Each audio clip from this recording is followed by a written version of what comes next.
Welcome to episode 10 of the Libby Shaw Show. I'm your host, Libby Shaw, and today's show will be focusing on the job market in Australia. It'll also be focused on the Australian and New Zealand music charts and any upcoming rumoured tours. The first story today, of course, though, will be the job market within Australia. Earlier in the week, it was revealed that the unemployment rate in Australia has fallen to 4.0%, which is definitely a good thing. However, what that doesn't actually mention is that wages in Australia are truly appalling. There are jobs advertised, and I'm talking skilled jobs that require a university education and a few years of experience in the workforce, are pretty low and pretty shocking. There are jobs advertised for between $55,000 and $65,000, which, as anyone who lives in Sydney knows, is not enough to live on.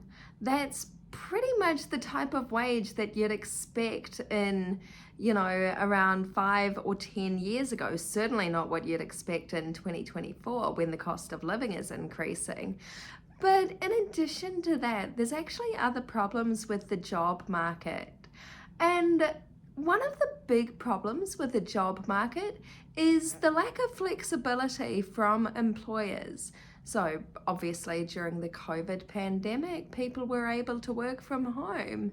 But as we've read several times over the last few years in the news since the pandemic, a lot of employers want their staff to return to the office, which of course, working 2 or 3 days a week in the office is definitely beneficial. You see things that you wouldn't see if you were just working from home all the time.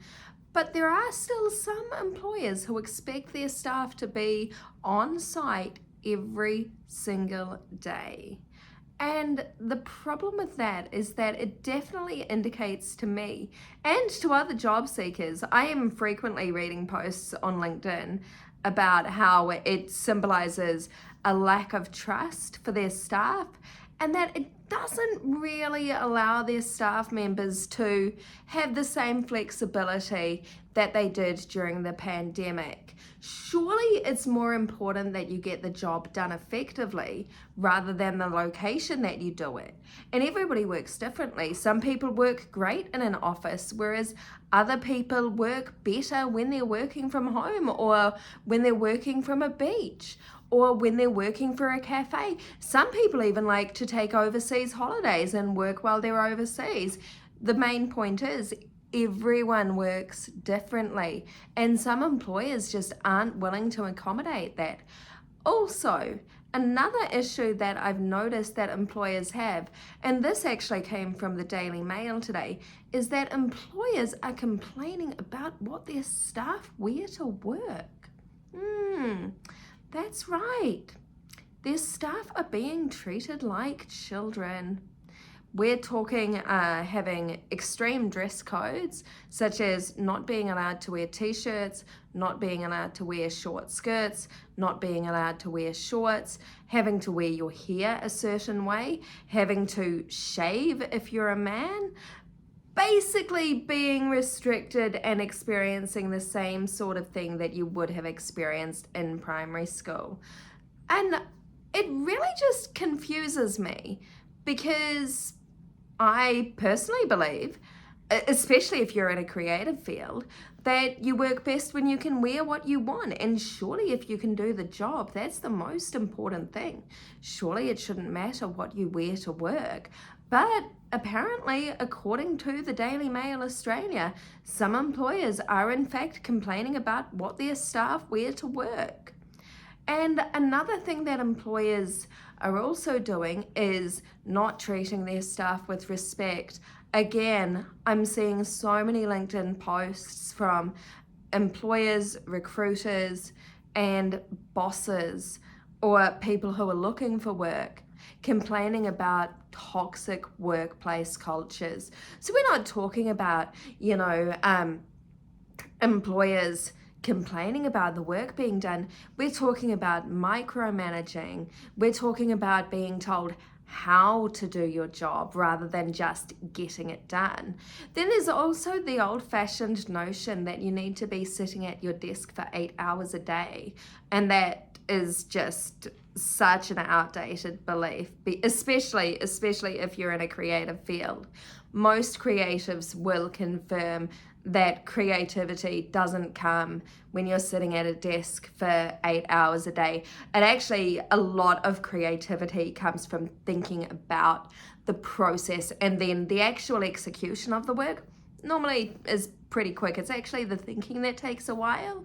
But true creativity is a process, and it's not something that you can confine to a rigid 9-to-5 workplace environment.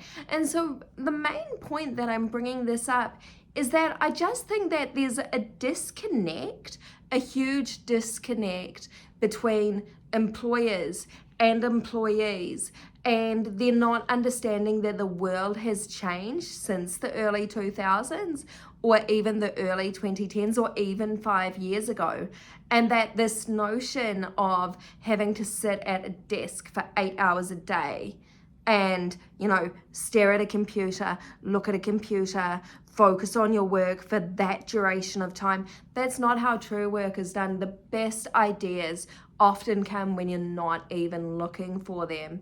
So I really just wanted to find out, what do you think about this? Do you think that people should be sitting at a desk for 8 hours a day? Or do you think that people should be rewarded for getting the work done? And if they get that work done quickly, say in 2 or 3 hours, or if they take time away from their desk and then do the work, what do you think is more productive? I'd be really keen to hear your thoughts. We are, of course, now up to the music part of the Libby Shaw Show. And if you haven't heard the news already, Sabrina Carpenter's new album comes out on the 23rd of August. It's called Short and Sweet. No track titles have been released yet, but she has confirmed, or all but confirmed, that there will be an accompanying tour. No dates have been confirmed yet, but I suspect the tour will probably be around January, February, March of next year. And that coincides with the end of Taylor Swift's Eras Tour, which Taylor Swift confirmed last night in Liverpool will be ending in December. And so now let's move on to the top 10 singles and albums charts in both Australia and New Zealand. So the number 10 single in New Zealand for this week is Billie Eilish with Lunch. Kendrick Lamar's Not Like Us comes in at number 9. Post Malone featuring Morgan Wallen, I Had Some Help, comes in at number 8. Hoser with Too Sweet sits at number 7. Shabuzi's A Bar Song, Tipsy, is the number 6 song. Sabrina Carpenter's Espresso is number 5, and it has, of course, gone platinum. Billie Eilish's Birds of a Feather is in at number 4. Sabrina Carpenter's latest single, the second single from her new album, Please, Please, Please, which was also produced by Jack Antonoff, comes in at number 3. It's skyrocketed to number 3. Tommy Richmond, Million Dollar Baby, is number 2. And Eminem's Houdini takes out the number 1 single in New Zealand for this week. Now on to the top 10 albums. So in at number 10 is Morgan Wallen with One Thing at a Time. 660's The 660 Collection sits in at number 9. Linkin Park's Paper Cuts sits at number 8. Chappell Rowan, who's been making a lot of impact lately in the music scene, sits at number 7 with The Rise and Fall of a Millennial. I think I've got that right. Number 6 is a New Zealand album that has absolutely skyrocketed. and it is New Zealand Highwaymen with their live album. Mel Parsons' Sabotage takes out the number 5 spot. Charlie XCX skyrockets to number 4. Another New Zealand artist, Georgia Lines, comes in at number 3 with The Rose of Jericho. Taylor Swift's The Tortured Poets Department is holding steady at number 2, as is the number 1 spot, which is taken out by Billie Eilish with Hit Me Hard and Soft. Now we move on to the Australian charts. So, the number 10 single is Billie Eilish with Lunch. The number 9 song for the week is Benson Boone with Beautiful Things. Tommy Richmond with $1 Million Baby is in at number 8. Post Malone featuring Morgan Wallen, I Had Some Help, sits at number 6.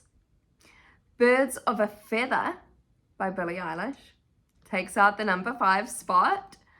Sabrina Carpenter's Please, Please, Please skyrockets to number 4. It's a new entry for the chart this week. Number 3 is Shabuzi with a bar song, Tipsy. Sabrina Carpenter also takes out the number 2 spot with Espresso. And just like the New Zealand charts, Eminem also takes out the number 1 spot with Houdini. Now on to the top 10 albums for this week in Australia. So in at number 10 is Post Malone with the Diamond Collection. Olivia Rodrigo, who's touring in October this year, is number 9 with her latest album, Guts. SZA is in at number 8 with SOS. Olivia Rodrigo's debut album, Sour, sits in at number 7. The Highlights by The Weeknd takes out the number 6 spot. Morgan Wallen is in at number 5 with One Thing at a Time. Bon Jovi enters the charts with his latest album, Forever. Charlie XCX is also making an impact on the Australian charts with Brat. And the number 1 and number 2 spots are no surprise. Of course, Taylor Swift's The Tortured Poets Department sits in at number 2. And Billie Eilish, Hit Me Hard and Soft, retains the number 1 spot for this week. So that's all the music news. Well, that about does it for episode 10 of the Libby Shaw Show. Thanks for tuning in and see you next time. Bye.